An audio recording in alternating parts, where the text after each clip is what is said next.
Bom, pessoal, boa tarde. Nós vamos hoje finalizar a matéria do segundo roteiro de estudos orientados, que é aquele tocante, né, à introdução à análise de processos, em que nós vamos focar hoje em apresentar para vocês um algoritmo de ordenação de equações, né?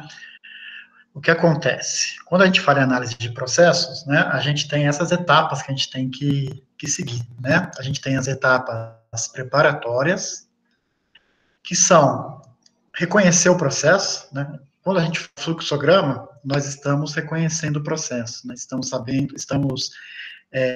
verificando quais os equipamentos estão presentes, as correntes, tudo isso é o reconhecimento do processo.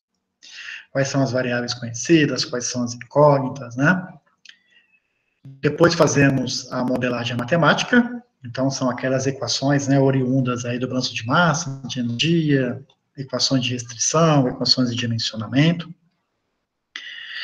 Temos a etapa preparatória também de estimar, né, as propriedades físicas e coeficientes térmicos, então às vezes essas propriedades não são fornecidas no problema, nós temos na literatura, em artigos, procurar uma massa específica, um H, algum coeficiente térmico, alguma propriedade do fluido, tudo isso, então, as etapas preparatórias. E depois nós temos as etapas executivas em si, né, que são o que mais nos interessa nos projetos, que é o dimensionamento dos equipamentos. Então, a gente tem uma série de metas de projetos, né, e para atingir essas metas, nós temos que ter os equipamentos adequados, nós temos que dimensioná-los de forma adequada. E, por último, nós temos aí a etapa de simulação. Então, é a gente verificar, depois que a gente colocou o equipamento lá para funcionar na fábrica, se acontecer alguma variação numa variável de entrada, uma condição de entrada, nós temos que antever como que vai reagir o nosso processo a essa variação que pode existir no nosso processo. Então, a gente simula as condições diferentes de operação, né, com relação àquelas que a gente dimensionou os equipamentos. Para dimensionar, a gente utilizou uma série de condições conhecidas, uma série de hipóteses. E se essas condições forem diferentes? Então, a gente pode simular isso. E a gente vai ver isso mais para frente, aí, ao longo desse bimestre.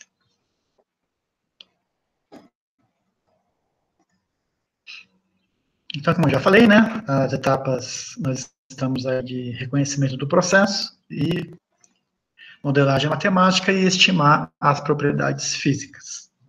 Então, isso são as etapas preparatórias. E aí, pessoal, nessas etapas preparatórias, vocês já perceberam, né, quando a gente faz a modelagem matemática, que são, né, equações advindas aí de balanço de massa e energia, equações algébricas, né, quando a gente está em regime permanente, equações diferenciais quando a gente está em regime transiente, relações de equilíbrio, né, e relações termodinâmicas. Então, esse conjunto aí de equações vão formar um sistema de equações, né, não lineares. E aí cabe a nós, né, engenheiros de processos, fazer a modelagem e a simulação desses sistemas. E aí é interessante também a gente representar esse sistema. E é isso que a gente vai ver hoje, né? Como representar esse sistema de equações não lineares. E também, né, sugerir métodos de resolução desses sistemas, que aí a gente parte para a etapa executiva, que consiste em dimensionar esses equipamentos e simular esse processo. Então, uma forma de representação bastante utilizada é a matriz de incidência dessas variáveis, dessas incógnitas, que é o que veremos hoje. Essa matriz de incidência, ela pode ser gráfica, então nós utilizamos asteriscos, para as variáveis que aparecem nas equações, ou numérica, usando aí o binômio, né, 0 e 1.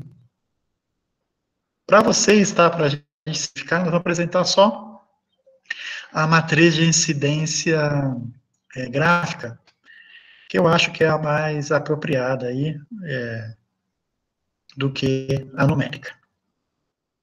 Mas elas têm a mesma função e finalidade. Então, quando nós estamos, né, nós encontramos aí o sistema de equações não lineares, nós temos duas formas de resolvê-los, por dois métodos. Os métodos simultâneos ou métodos sequenciais. E aí, geralmente, né, o mais fácil de resolver é o método sequencial, é aquele que você resolve uma equação, depois resolve a outra, depois resolve a outra, e vai tendo a sequência de cálculo. E quando a gente fala em métodos simultâneos, a gente está falando em resolver duas ou três equações ao mesmo tempo. Então, a gente vai utilizar as duas formas, aí ao longo do período, né, porque é isso que a gente encontra nesses sistemas de equações não lineares. E aí a gente vai verificar, pela matriz incidência, que o sistema pode ter uma estrutura acíclica, né? Quando ela é acíclica, ou seja, não tem nenhum ciclo de resolução, a solução é bem fácil. Já quando uma variável depende de seu valor, e a gente tem que fazer aí uma série de interações para resolver, né? Quando a gente tem um sistema acíclico, aí a gente tem que fazer um processo iterativo para resolver esse sistema de equações. Então, a gente vai ver esses dois métodos de resolução, tanto para estruturas acíclicas, quanto para estruturas cíclicas, tanto pelo método simultâneo, quanto pelo método sequencial. Então, chegamos aí, né, ao algoritmo de ordenação de equações. Tá? Então, a gente quer verificar a esparsidade, né? Então, a gente faz o quê? Qual que é o nosso passo a passo aí? O primeiro passo é fazer o fluxograma, como a gente já falou, né? Fazemos o fluxograma, colocamos lá os equipamentos, as correntes, as variáveis que nós conhecemos, as variáveis que nós não conhecemos. E aí, depois disso, fazemos a modelagem matemática. Levantamos lá todas as equações de balanço de massa, de energia, de dimensionamento. Vamos obter um conjunto de equações.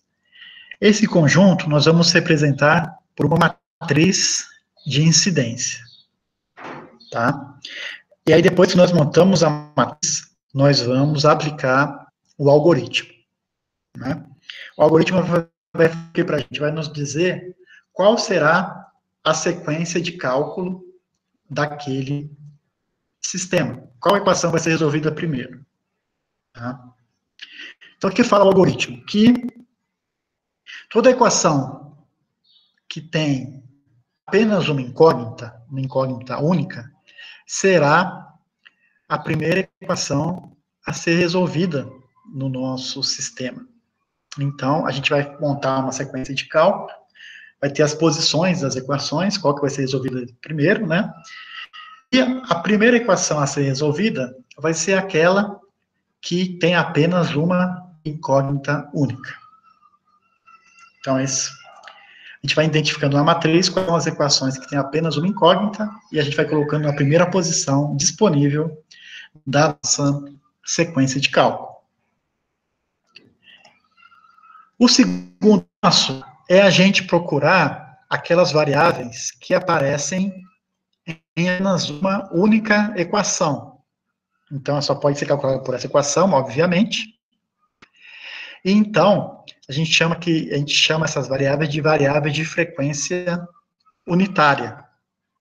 E as variáveis de frequência unitária serão as últimas a ser calculadas. Então, elas vão para a última posição disponível da minha sequência de cálculo. Então, as primeiras são aquelas variáveis de apenas uma incógnita, né, a variável de uma incógnita apenas. E na última posição da sequência de cálculo, nas últimas, a gente vai colocando as variáveis de frequência unitária. Não tendo mais variáveis, né, equações com incógnita única, nem variáveis de frequência unitária, o que acontece? A gente sabe que essas equações que sobraram, elas estão formando um ciclo, tá? E aí, então, a gente resolve esse ciclo, ou pelo método sequencial, ou pelo método simultâneo. Algumas vezes, né, é recomendável utilizar o método simultâneo, a gente vai ver hoje, né? Outras, o sequencial. E aí vai depender muito da forma que aparece essa equação. E aí, a gente tem que quebrar esse ciclo para conseguir, então, encontrar o valor dessas variáveis que estão faltando, dessas equações aí que sobraram. Eu sei que está abstrato, a gente vai fazer exemplo para mostrar mais claramente como, o que quer dizer, né, esse algoritmo. Então, isso aqui, pessoal, é o enunciado formal, né, desse algoritmo que a gente pode utilizar aí no programinha para fazer essa ordenação das equações, né? Então, aqui a gente tem o passo a passo, né, para a gente montar a sequência de cálculo. Então, de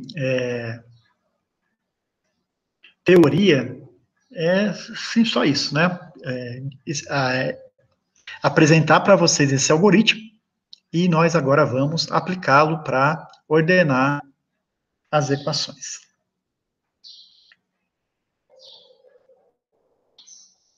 Então, para ilustrar essa aplicação do algoritmo, eu resolvi trazer de volta aquele exemplo que eu passei para vocês na sexta-feira passada, da coluna de destilação para a produção da vodka, né? Então, vocês lembram, nós temos aí dois componentes, né, que vem lá do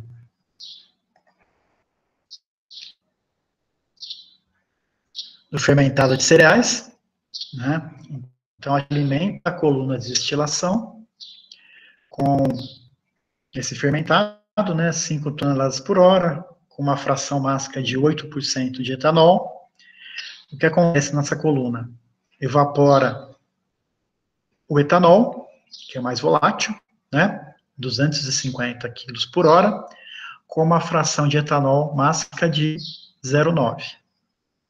Esse vapor passa por um condensador, uma parte retorna para a coluna, outra parte vai para o misturador. No misturador, a gente pega esse destilado, mistura com água pura e obtém a vodka com 37% de etanol. E a gente quer calcular também o diâmetro desse tanque de mistura cilíndrica. Lembrando, né, que aqui nós saímos com o resíduo da coluna. Esse resíduo, pelo enunciado, ele tem 95% de água. Se ele tem 95% de água, como eu tinha falado para a Laura anteriormente, né, eu mentalmente usei a equação para calcular o x13, que é 5%, porque é 100% menos 95%. Outra alternativa é eu colocar aqui o x23 como uma incógnita, e eu vou ter uma equação a mais, que é a equação para calcular esse x23, que vai ser o quê? x23 é igual a 1 menos x13, tá? Na verdade, ao contrário, eu não tenho x13, eu tinha o x23, que é 0,95. Então, o x13 é 1 menos x23, tá? Bom, isso é para calcular os graus de liberdade. Vamos lá, então, calcular os graus de liberdade para esse problema. vamos identificar aí quantas variáveis nós temos, né? Nós temos aqui 2, aqui mais 2, aqui mais 2 e aqui mais 2. Então, 1, 2, 3, 4, 4 vezes 2, 8. Mais 2 aqui, 10. Mais uma aqui, 11. Mais o diâmetro, 12. Mais essas duas, 14 variáveis no total. Tranquilo? Vamos verificar quantas equações, quantas variáveis dessas 14 são especificadas. Então, nós temos aí 1, 2, 3, 4, 5, 6 variáveis especificadas. Então, nós temos 14 variáveis totais e temos 6 variáveis especificadas. Alguma dúvida?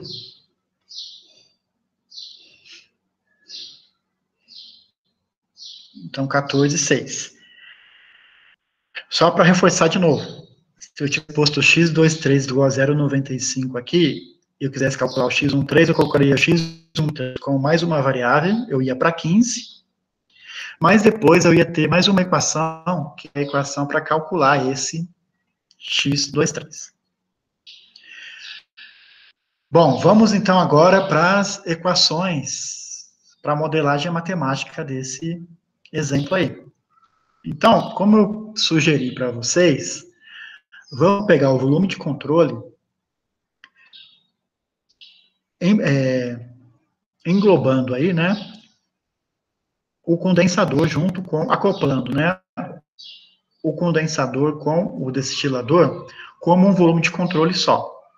Então, pessoal, como que fica o balanço de massa global para esse sistema aqui, desse volume de controle?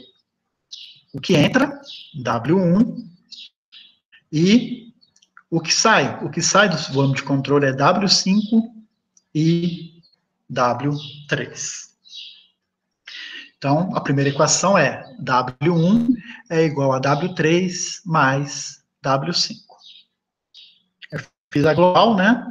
Como tem dois componentes e eu quero equações independentes, eu vou pegar agora a equação de balanço de massa para o etanol, para esse sistema. Vamos ver se vocês aprenderam aí direitinho. Como é que fica o balanço de massa para o etanol nesse volume de controle? Quero ouvir vocês. Hein?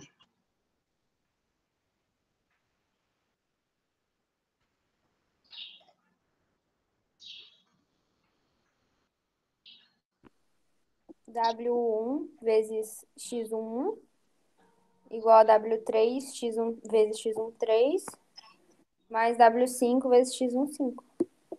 Ok, é isso aí. Tá? Então, nós temos duas equações dependentes, tá? Agora, pessoal, vamos pegar a equação para o condensador, tá? Então, a gente pegou os dois juntos, vamos pegar só o condensador. Entre esses dois equipamentos, eu vou escolher o condensador, tá? Como é que fica o balanço de massa global para o condensador? Quem que está entrando? W2. Quem está saindo? W4 e W5. Então, W2 é igual a W4 mais W5.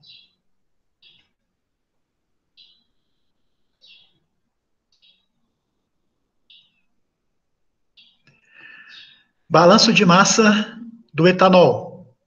W2x12 é igual a W4x14 mais W5x15. Ok? Então, eu tenho mais duas equações independentes aí no meu sistema. Então, eu tenho duas do sistema, do volume de controle do sistema acoplado, duas advindas do balanço de massa para o condensador. Falta pegar o equipamento, o misturador, né? como é que fica o balanço de massa para o misturador global? W5 mais W6 é igual a W7. Ok? Agora, ouvindo vocês de novo, como é que é o balanço de massa do etanol para o misturador? Quem fala aí?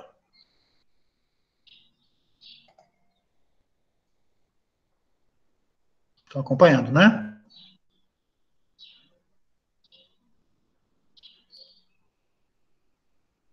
Alguém? Alguém arrisca? Eu quero o balanço de massa para o componente etanol no misturador.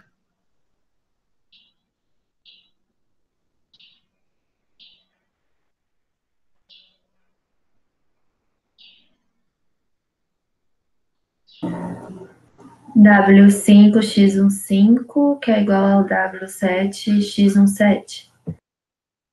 Exatamente. Por que o W6 entrou aí? Senhor, aqui tá travando um pouco, professor. Tá. Por que o W6 não entrou? Porque ele não tem fração de etanol com ele na entrada. Exatamente. O X16 é zero, né? Isso. Ok, pessoal? Então, a gente tem aí já 6 equações independentes. Tá? Falta o quê? Falta a equação de dimensionamento. Né? Eu quero dimensionar esse tanque. Né? Eu quero saber o diâmetro dele. Né? Como ele é cilíndrico, então eu sei que o volume é igual a πd ao quadrado sobre 4 vezes a altura. Então, esse volume, eu tenho diâmetro embutido nele, né? πd ao quadrado sobre 4 vezes a altura. O volume é igual ao quê, pessoal? A massa, a vazão mássica W7, né, que é W5 mais W6, W7, sobre o ρ7, tá? Porque aí eu vou ter a vazão volumétrica, vezes quem? Vezes o tempo de residência. E aí eu consigo achar o diâmetro. Aí nós temos a equação de dimensionamento. Alexandre, Ok? Oi. nas equações independentes, você não considera o balanço de massa incluindo a água? Tipo assim, igual a gente fez com o etanol, só que com as frações de água. Não precisa considerar? Não precisa por quê? Porque para fazer o balanço para fazer o cálculo de grau de liberdade, eu só posso pegar equações independentes. Então, se eu peguei o balanço de massa global e peguei o balanço de massa para um componente, das 3 equações eu tenho que pegar 2, porque só 2 são independentes. Porque se eu somar etanol com água, eu obtenho a global, concorda? Então, eu não posso pegar as 3. Das 3 eu pego 2. Por conveniência aqui, nós pegamos a global e pegamos etanol. Mas eu poderia pegar a global e água. Ou poderia pegar etanol e água e ignorar a global. Ficou claro? Que das 3 eu pego 2? Sim, eu estava considerando também equações que envolviam a vazão parcial mássica, o F. Então, nesse exercício, Tá. não tem necessidade de mexer com isso e fazer aquela relação do x com o WF, x igual a F sobre W, e nem W igual ao somatório do F na corrente. Não precisa, então, né? Aí, pessoal, eu vou dar uma dica bem prática, tá? Quando nós temos aí misturas binárias, a gente usou aquele F lá mais para mostrar para vocês que ele existe, tá? Mas quando nós temos misturas com 2 componentes só, eu acho que é mais fácil a gente trabalhar só com x, tá? Porque eu sei que w, né, vezes x é o f, né? Então, eu sei que eu tenho um F1 aqui, eu tenho um F21 aqui, tá? Mas eu acho que é mais direto se a gente não utilizar os Fs, tá? Agora, se for um problema muito complicado, com muitos componentes, aí às vezes é legal utilizar o F. Mas, de modo geral, eu faço assim direto, tá? Eu recomendo que vocês façam assim direto. Vocês sabem que existe o F aqui, depois se você quiser calcular o F, a gente acha, né? Por exemplo, aqui, qual que vai ser o F1? Vai ser 5.000 vezes 008, tá? Então, vai dar 8% de 5.000. Tranquilo? Vai dar 400, né? Mas, para esses exemplos aí, como está se apresentando esse aqui, e a maior parte dos que vocês vão fazer na lista, eu acredito que vocês podem fazer direto sem calcular o F, tá? Fica menos equações, né? Então, fica mais fácil o trabalho. Se a gente pode simplificar, a gente simplifica. Aquele F foi mais para ilustrar todo o processo, como que funciona. Em algumas condições específicas, a gente pode usar o F. Mas, de modo geral, eu não recomendo muito não, tá? Tá, você pode repetir também o V é igual a corrente 7 dividido pelo que você falou? Porque como o dado, pense que você calcula um volume, né? Volume é metro cúbico, tá? W7 está em qual unidade? Quilo por hora, certo? Eu passar para achar esse volume, eu faço o quê? Eu pego o W7 e divido pelo ρ. O ρ é quilo por metro cúbico. Então, quilo por hora dividido por quilo por metro cúbico vai dar metro cúbico por hora. Metro cúbico por hora. Para eu achar o volume, que é o metro cúbico, eu faço o quê? Multiplico pelo tempo de residência, que está em horas. É uma questão de análise dimensional mesmo. Aí o que acontece? Eu vou achar o volume metro cúbico. Então, volume é o quê? W7 dividido pelo ρ7, que é o ρ da vodka, vezes o tempo de residência. Porque pela análise dimensional, eu consigo achar o volume desse tanque. E com o volume eu consigo achar o diâmetro. Então, por isso que a gente fez aquela questão de explicar a análise dimensional, para a gente ter essa clareza, né? Se eu tenho o W7 e tenho tempo de residência, eu divido o W7 pelo ρ, porque aí eu sei, né, quanto está entrando de vazão volumétrica ali, vazão volumétrica vezes tempo, eu obtenho quem? O volume, tá? Certo, pessoal? Então aí, ó, nós temos aí 7 equações, né? Nós temos 7 equações independentes. Eu não consigo extrair mais nenhuma equação daí, tá? Não sei se vocês conseguem, mas eu não consigo.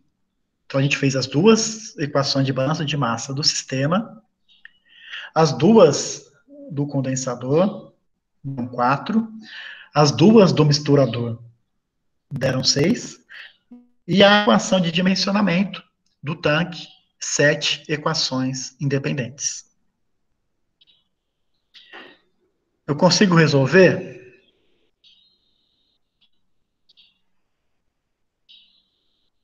Vamos lembrar o cálculo lá? Eu tenho 14 variáveis no total.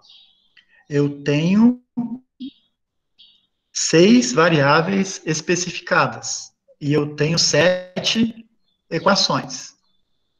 Dá para resolver, pessoal? Sim.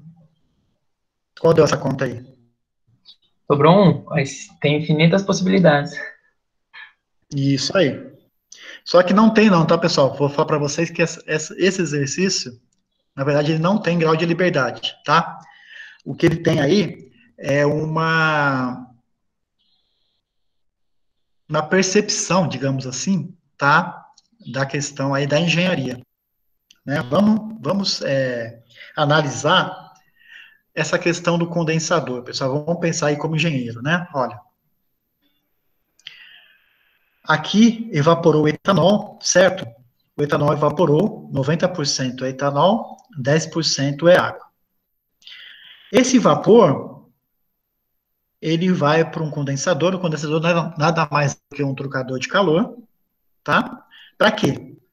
Para mudar de fase e ficar na fase líquida, certo? Ele condensa. Esse condensado eu divido em duas correntes. A pergunta que vale aí, né, $1 milhão. Quando eu passo o vapor pelo condensador, eu mudo a composição do meu alimento? Ou do meu vapor, no caso?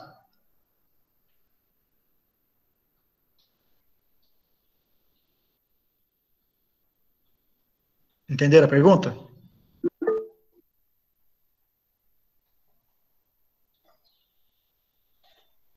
Se puder falar, tá, que eu estou com a tela.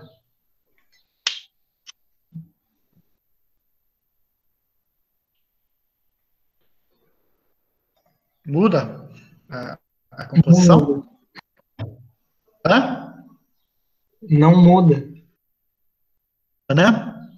Então, pessoal, eu tenho mais duas equações aí, né? Concordam? Quais são as duas equações que eu posso complementar no exercício? x12 é igual a x15. Tá? Porque não muda a composição. E x12 é igual a x14.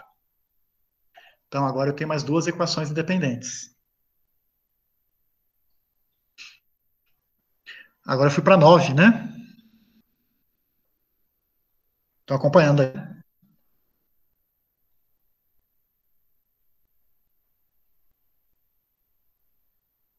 E agora dá para resolver?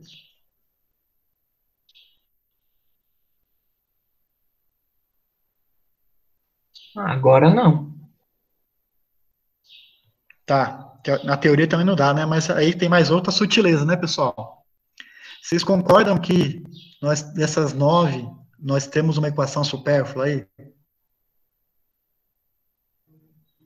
Vocês concordam que a equação de balanço de massa global para o condensador é igual à equação do balanço de massa para o etanol? Já que x12 é igual a x14, que é igual a x15? Todo mundo enxergou isso?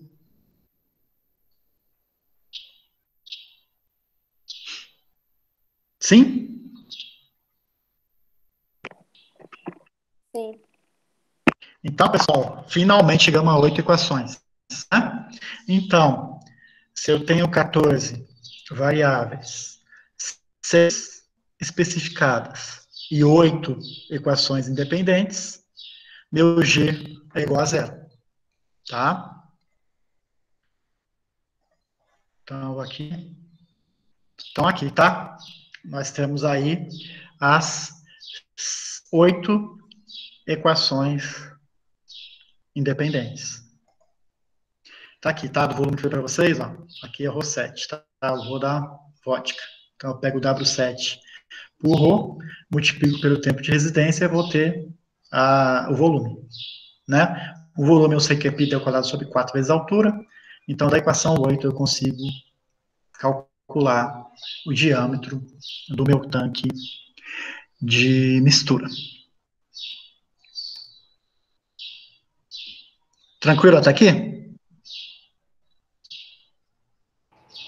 Alexandre, eu Oi. fiquei com dúvida com relação às duas novas equações que você encontrou, que é o x12 é igual a x15 e o x12 é igual a x14. Tem como você me repetir sobre elas?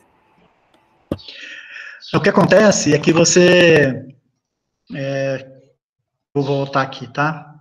O que acontece é que você entra com vapor para condensar. O condensador, pessoal, vocês devem ter visto, vocês viram em operações 2, né, que é um trocador de calor.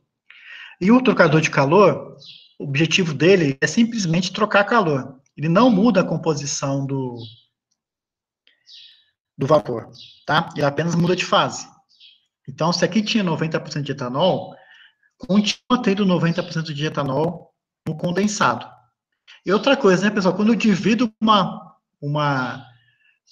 vazão em duas partes, em duas correntes, eu também não mudo a composição, né? Porque se eu tenho lá 1 litro de Coca-Cola e eu divido em 2 copos, continua tendo a mesma composição de Coca-Cola nas duas correntes, nos 2 copos.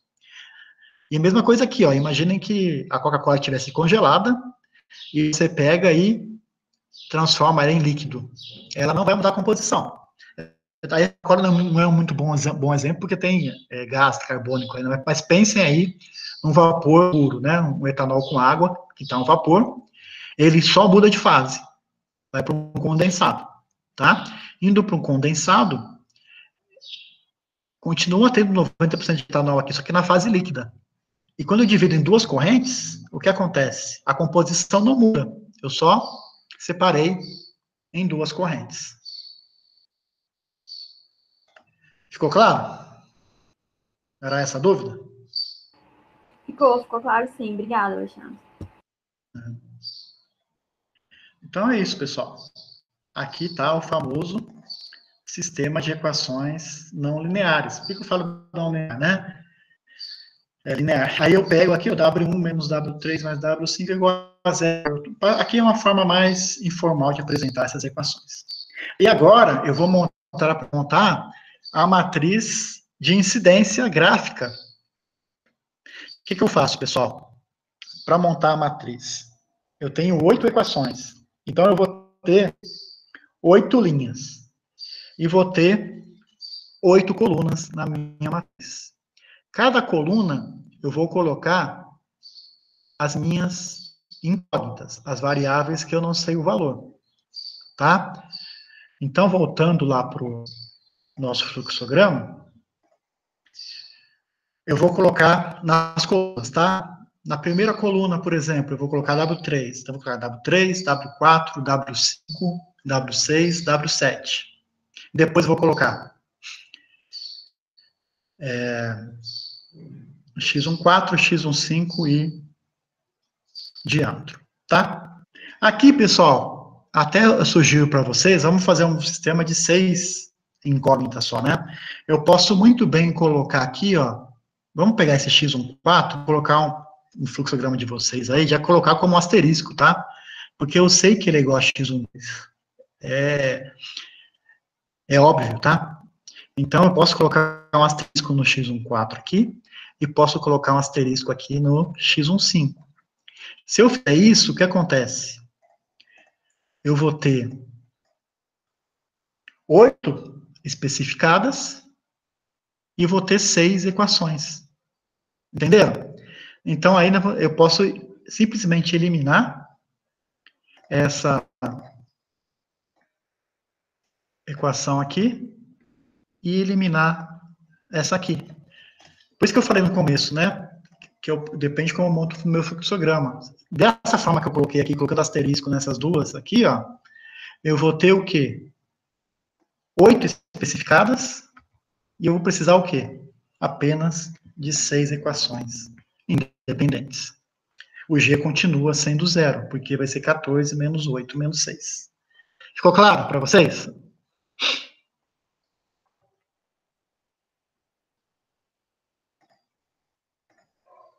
Então, aí, pessoal, a gente vai montar a matriz, que eu falei para vocês. Essa aqui é a famosa matriz incidência, tá? Nas colunas, eu coloco as minhas incógnitas. Eu não sei o valor de W3, de W4, de W5, de W6 e de W7, nem do diâmetro. Tenho 6 incógnitas, eu tenho 6 equações. 1, 2, 3, 4, 5 e a equação 8. E aí, pessoal, eu vou à equação 1 e vejo quais equações estão, quais incógnitas estão presentes na equação 1. W3 e W5. Eu vou lá e coloco um asterisco em W3 e W5. Na equação 2, quais aparecem? Ó, x1 eu conheço, o x13 eu conheço, o x15 eu conheço, eu não conheço W3 nem o W5. Então, são as mesmas duas incógnitas, W3 e W5. Na equação 3, eu não sei W4 e W5. W4 e W5. Na equação 4, Eu não sei W5, nem W6, nem W7. W5, W6 e W7. Na equação 5, W5 e W7. W5 e W7. Na equação 8, eu não sei o W7 e eu não sei o diâmetro. W7 e diâmetro. Alguma dúvida com relação à montagem dessa matriz de incidência?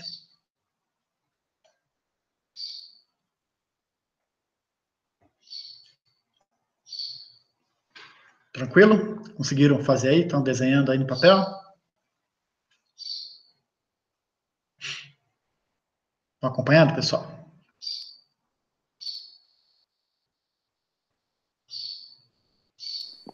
Sim. Ok? Então, em cima dessa matriz que a gente montou, o que a gente faz agora? A gente aplica o algoritmo, tá?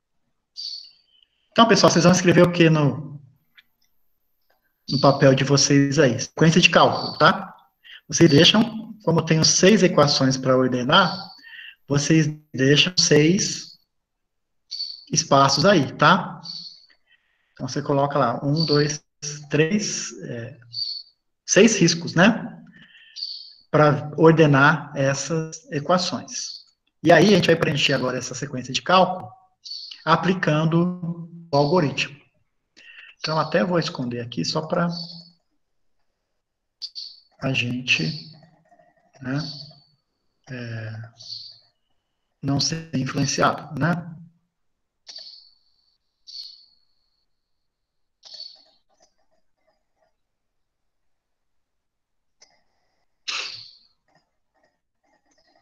Caramba. Tá aqui. Tá?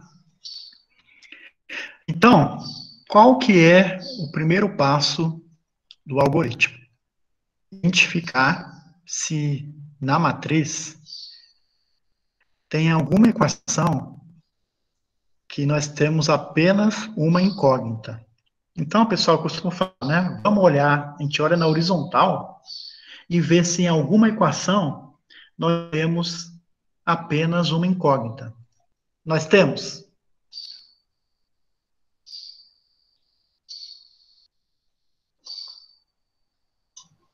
São duas, se eu não me engano. Oi? Na primeira equação são duas incógnitas, né? Não uma. Então, não tem, pessoal, nenhuma equação com apenas uma incógnita, tá? Então,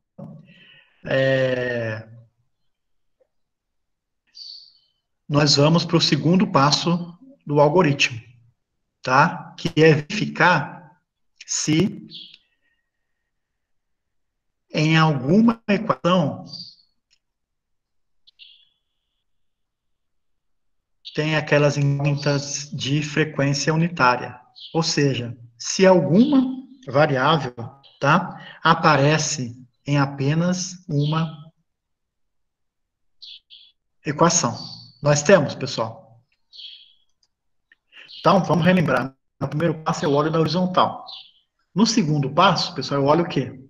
Na vertical, se alguma variável aparece, tá, em apenas uma equação. Eu tenho alguma? Tem. Então, pessoal, essa, por exemplo, quem? Vamos pegar o W4, tá? Ó, o W4 aparece apenas na equação 3, certo? Então, o que eu faço? Eu coloco o W4 na última posição disponível da minha sequência de cálculo. Então, as 6 coisas que eu deixei lá, eu coloco o W4 como a última variável a ser calculada.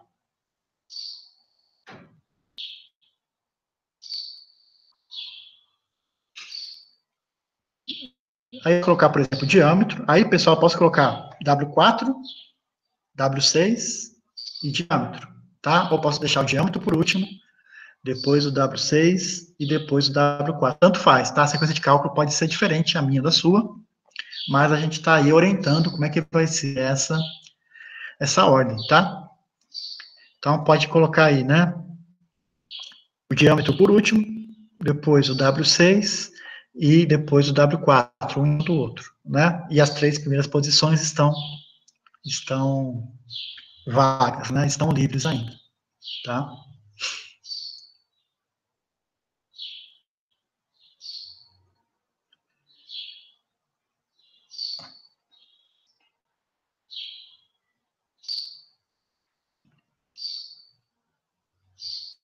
Ok? Então, eu vou aqui, né? Eu olho aqui na vertical, tá? E corto aqui na horizontal. Então, por exemplo, né, se eu coloquei o diâmetro na última posição, eu corto aqui a equação 8, eu corto a equação 4 e corto a equação 3. Eu risco mesmo na minha matriz, tá? Passa a régua aqui nessas 3 equações que têm frequência unitária, né? A 3, a 4 e a 8, que vão ser as 3 últimas a serem resolvidas, tá?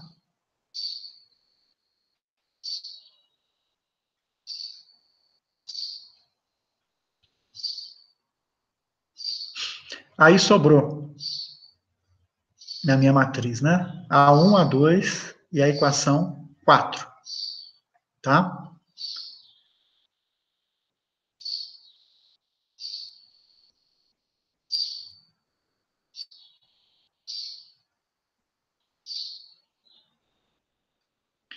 Como para o 7, pessoal, agora, né? Só aparece na equação 4, que a 5 e a 8 saíram da matriz, né? Eu já cortei. O que acontece? W7 também vai ser a última a ser resolvida, tá? Então, W7 vai ficar acima, na última posição disponível. Então, vamos dizer que ela vai ser a terceira equação a ser resolvida. Estão acompanhando?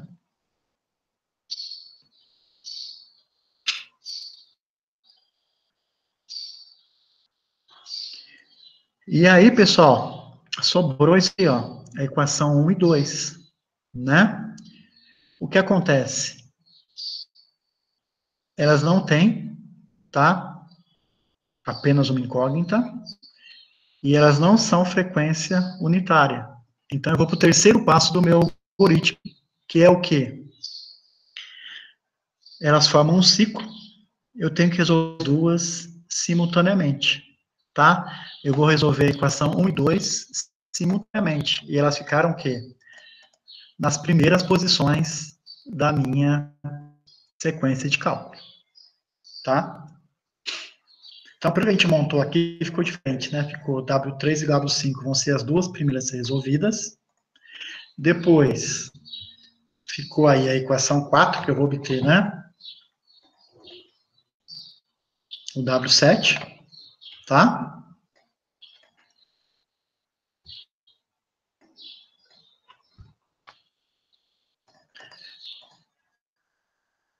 Depois, pode ser qualquer uma aqui, pode ser a 3, né? Que eu vou obter o W4. Depois, a equação 8, tá? E eu obtenho finalmente diâmetro. Aqui ficou estranho, né? Mas eu vou resolver a 1, a 2, depois eu resolvo a 4, o W7, depois a 3, o W4,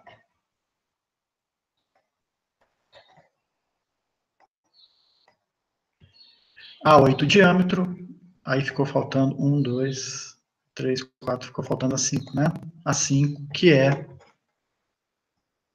eu vou obter depois o que faltou aí, né? Que é o W5. Pessoal, entenderam como é que eu aplico o algoritmo?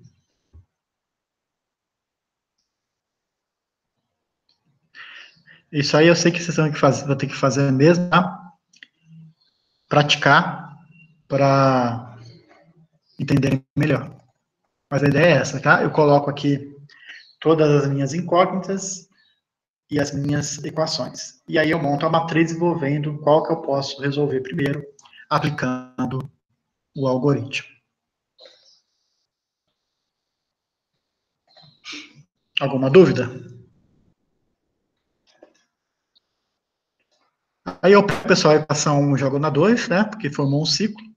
E aí resolvo e acho os valores daquelas variáveis que estão presentes na equação 1 e na equação 2. Depois que eu achei isso, eu vou achando o resto, né? Pela equação 3, pela equação 4, pela equação 6, pela equação 8, consigo achar todas as incógnitas que estavam faltando e resolvo o meu problema.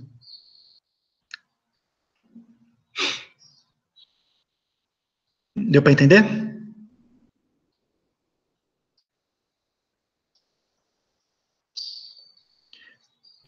Deu.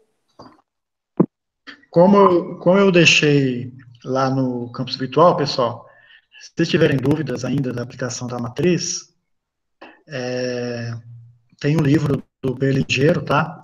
Que está lá na bibliografia, capítulo 3, e ele está presente também, vocês podem encontrá-lo na biblioteca virtual. Então, é só vocês colocarem o nome do livro lá, a UFLA, né? Biblioteca Virtual da UFLA, vocês conseguem acessar online ao livro, né? Se tiverem alguma dúvida. Mas é isso, tá? Acho que não tem muito segredo, não. É tranquilo aplicar aí esse algoritmo, montar essa matriz, né, e aplicar esse algoritmo de ordenação de equações. Como nós temos, né, como esse caso, as 6 equações apenas, vocês vão falar, acho que nem precisa aplicar o algoritmo, né? Na verdade, se vocês acharem desnecessário, não precisam, tá? Mas pode ter casos que vocês têm 30, 40 equações e vocês nem têm ideia de por onde começar. E aí, então, a aplicação do algoritmo é indicada, né? Porque você tem um número muito grande de variáveis, você olha aquele conjunto de equações lá, você fala, pô, por onde eu começo, né? Eu preciso de uma luz. E então, esse algoritmo pode ser bem aplicado para vocês terem um caminho, né? Por onde começar a resolver numericamente, né, as equações, e obter aí os resultados. Certo? Então, agora, é simplesmente vocês jogarem valores aqui na equação W3, na equação 1 e 2, né? Vocês vão obter os valores de W3 e W5. Aí vocês vão resolver a equação 4, 5, 3, 5, 8, e aí vocês têm tudo que foi pedido, né? Até chegar no diâmetro do tanque de mistura, tá? E como eu falei para vocês, né, a resposta está lá no slide, né, da apresentação da semana passada. Se vocês quiserem conferir o resultado, né? Certo? Para fechar, então, eu deixei mais um exemplo para vocês praticarem, tá? Que é que, ó, na produção de suco de maçã. Então, pessoal, a gente tem após a extração, né? Então, do extrator vão sair 2.800 quilos por hora de suco. E esse suco tem 18% de sólidos totais. Isso aqui foi uma questão de prova, acho que faz o ano passado, acho. Tá? Aí você pega esse suco e filtra, tá? A temperatura ambiente. Então, nesse filtro acontece, vão sair duas correntes, né? Uma corrente saem os sólidos, as impurezas sólidas, tá? Esses sólidos têm 5% de água, essas impurezas. Vocês obtêm o que a gente chama de suco clarificado. Então, esse suco clarificado tem 13% de sólidos totais. Então, de 18, pessoal, foi para 13% de sólidos. Tá? A gente clarificou, tirou as impurezas desse suco. Aí, do filtro, pessoal, a gente faz o quê? A gente pasteuriza esse suco clarificado. Tá? Depois de pasteurizado, a gente pega e divide esse suco em duas correntes. Uma corrente vai para o evaporador a vácuo, tá? Onde o suco é concentrado até 67% de sólidos. E uma parte, 30%, vai diretamente para o tanque de mistura, tá? Por que isso, pessoal? Porque se eu pegar todo o suco pasteurizado, né, e jogar no evaporador a vácuo, o que acontece? Eu perco aí, né, eu perco aroma, eu perco aí essa questão aí do suco. Então, para manter algumas propriedades do suco, eu misturo com o suco pasteurizado. Misturo, tá? As duas correntes, né? A que vem do evaporador a vácuo com o que vem do pasteurizador e obtenho o meu suco para ser comercializado, tá? Eu tenho aqui o rodo suco, né? Aí eu quero saber qual que é a concentração final desse suco e qual que é o volume do tanque de mistura. Então, esse exercício aí, né, vocês têm que fazer o quê? Fazer o fluxograma, tá, do processo e colocar suas hipóteses. Montar essa matriz de incidência que a gente viu hoje, para a gente praticar, né, praticar um pouco. E depois, né, que vocês ordenaram, fizeram a modelagem, vocês coloquem, calculem, né, o valor de cada incógnita presente aí no fluxograma de vocês. Certo, pessoal? Esse aí vai ficar para vocês, cara, tá? Como lição de casa. Alguma dúvida?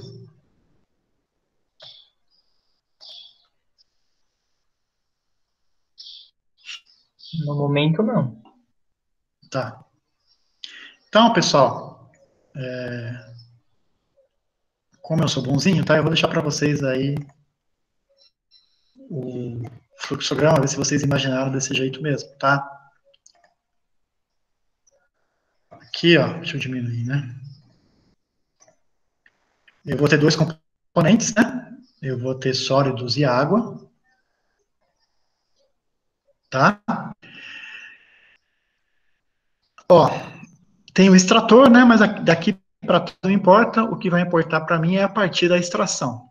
Então, eu tenho uma vazão conhecida que sai do extrator, né? Uma vazão máxima, W1 conhecida. E eu conheço a fração máxima de sólidos presentes nesse suco. Vou passar pelo filtro. No filtro, eu vou reter impurezas aqui, tá? A corrente 2, que eu sei quanto que eu tenho de sólidos nessa corrente. Aquela mesma coisa, né, pessoal? Se eu tenho 95% de água, quer dizer que eu tenho 5% de sólidos, né? Então, para diminuir o trabalho, eu coloquei o x12 direto aqui, como uma variável especificada. E eu sei que esse suco agora tem 13% de sólidos. Eu não sei a vazão, mas eu sei a fração máxima.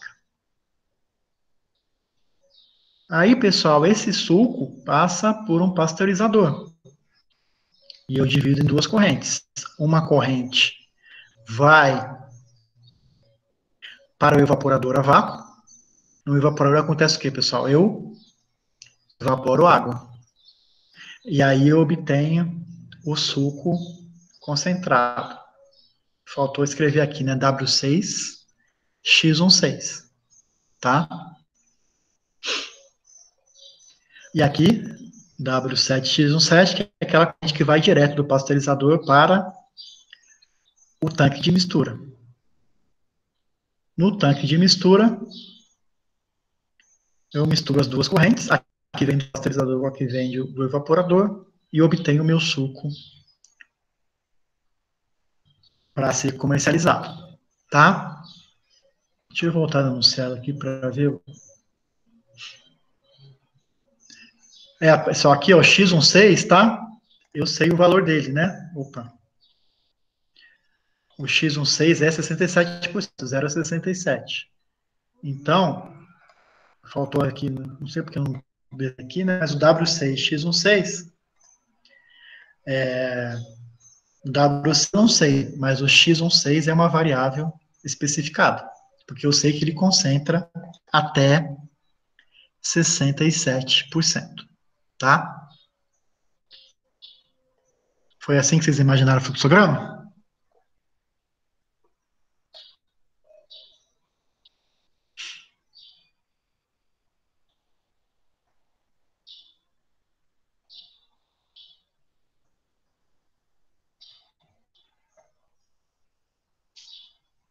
Tem alguém aí? Vocês estão desenhando? Vocês estão copiando? O que vocês estão? Estão vivos?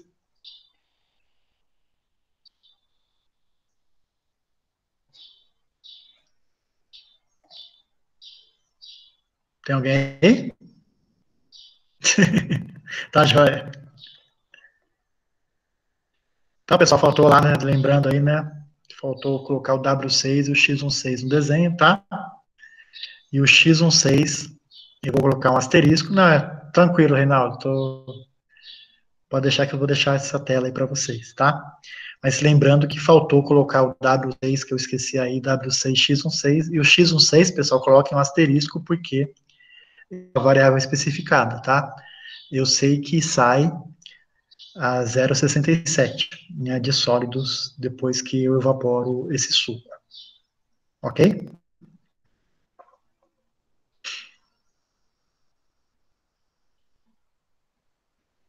Estamos aí, né, todo mundo apanhando aí para tentar compensar a falta de contato físico, né? Escrever na lousa era bem mais simples.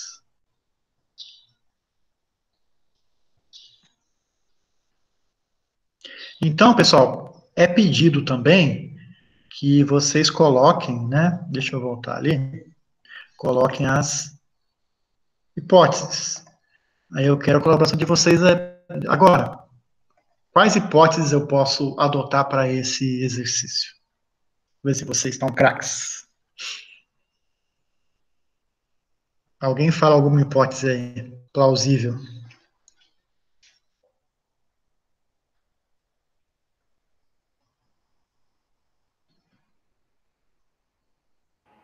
Alexandre, uma dúvida. Nesse Ah, fluxograma, eu teria que fazer um volume de controle também, assim como eu fiz no anterior, dotar um?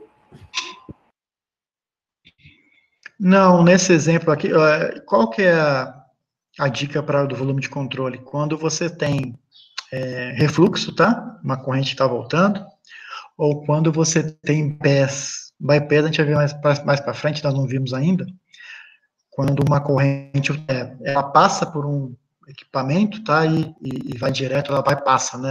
Ela não passa por um equipamento qualquer. Aí a gente faz.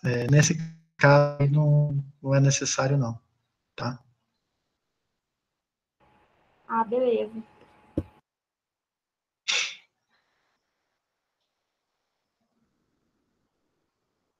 Pessoal, alguma hipótese a primeira hipótese, tá? Que é óbvia aí, né?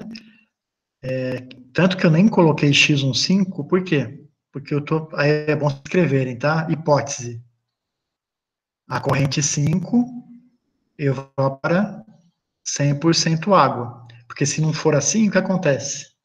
Eu preciso colocar um x15 ali, tá? Mas como eu vou admitir que só a água que evapora, o sólido não evapora, então, primeira hipótese, na corrente 5 evapora 100% água, ok?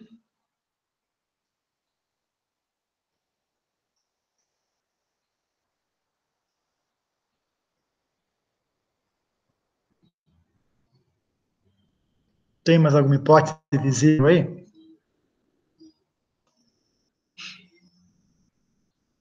Hipótese barra consideração, né? Porque, na verdade, não chega... Essa que eu vou falar agora, ou que vocês vão falar, ela é, na verdade, uma consideração, né? A gente sabe que acontece isso. Vocês estão chegando mais alguma, pessoal? Alguma consideração mais a fazer nesse exercício?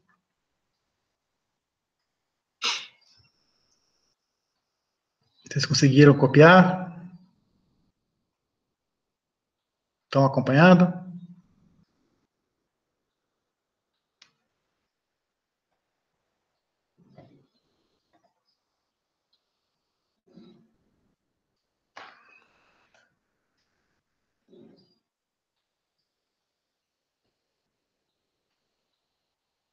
Alguém tem mais alguma hipótese para fazer aí? Alguma consideração?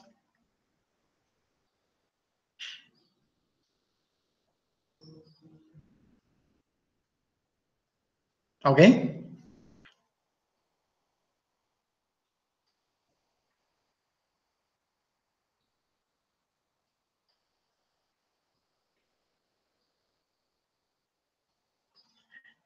Falem para mim, você acha que não tem mais nenhuma?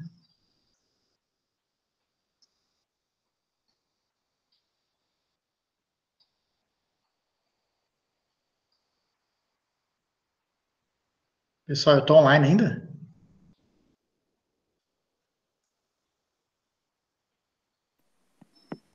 Tá sim. Travou aí? Então não travou não, né?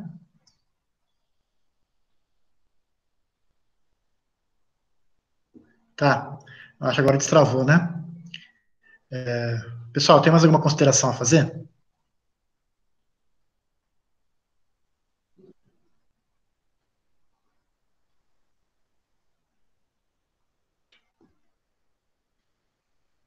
Pessoal, lembre do exemplo anterior, tá? O que é um pasteurizador?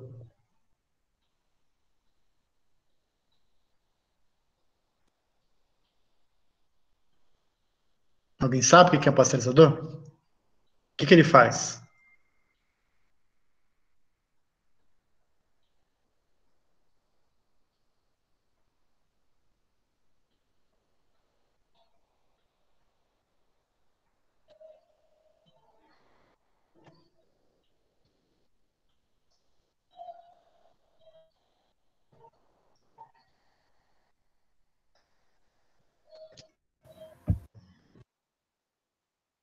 Alguém, por favor?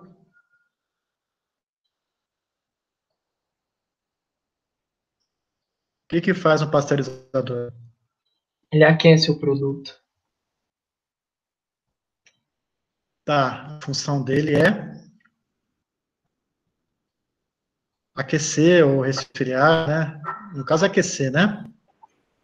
Destruir micro-organismos? Isso. Mas então, pessoal, o que é? O pasteurizador é o que em a sua essência? Não é um trocador de calor?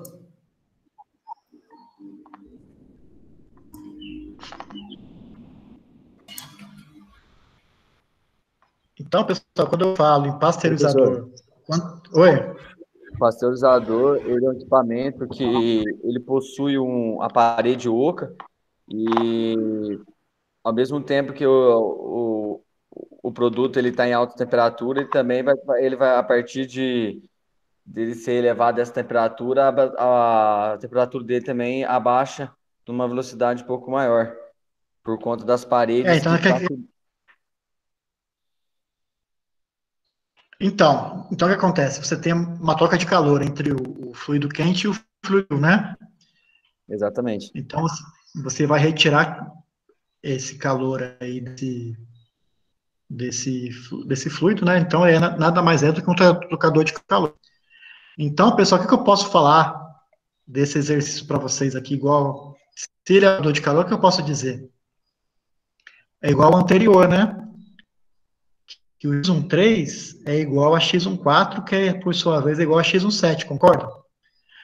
Porque não vamos dar a composição, ele vai apenas aquecer esse suco, tá?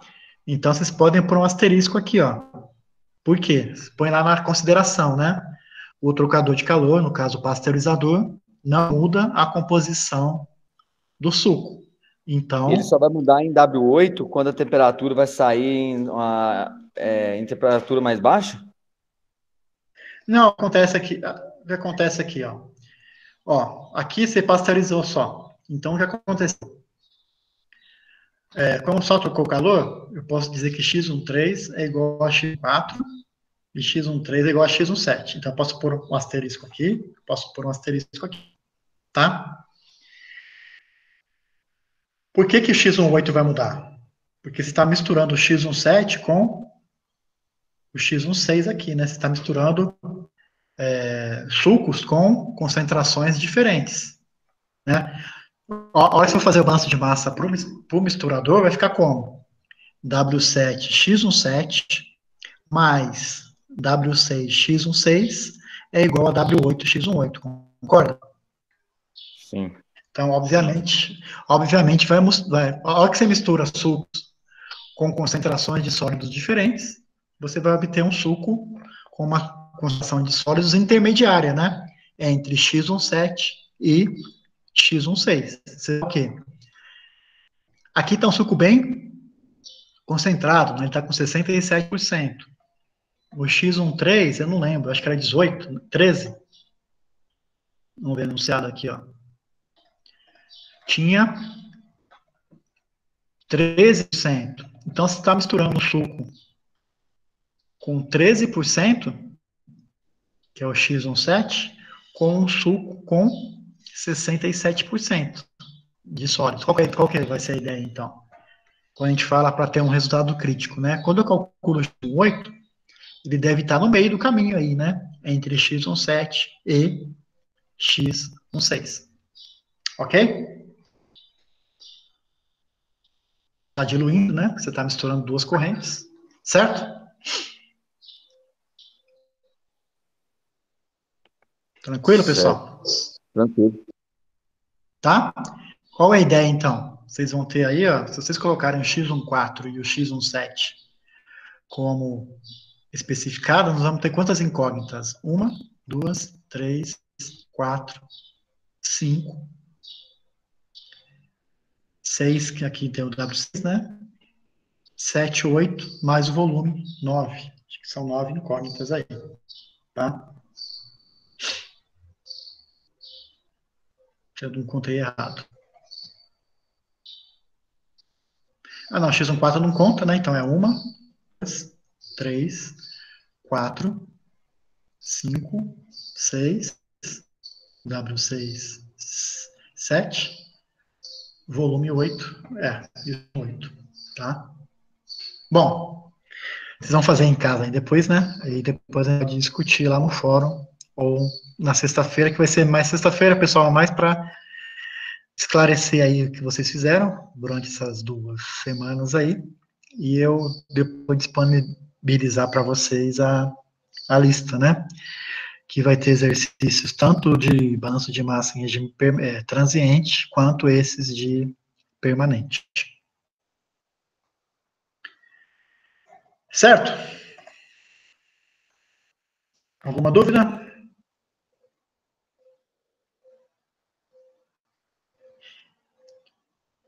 Então, a minha dica é que vocês refaçam, né, aqueles exemplos, quem não fez ainda, tá? E façam esse de hoje.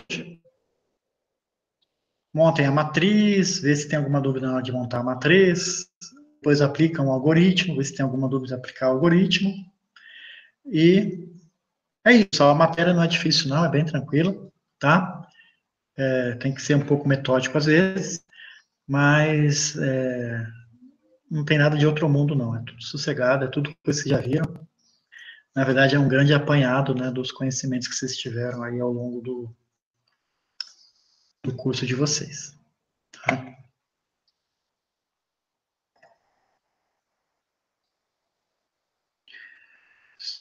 Se vocês não tiverem dúvida, a gente, então, pode encerrar. Mais alguma questão, pessoal?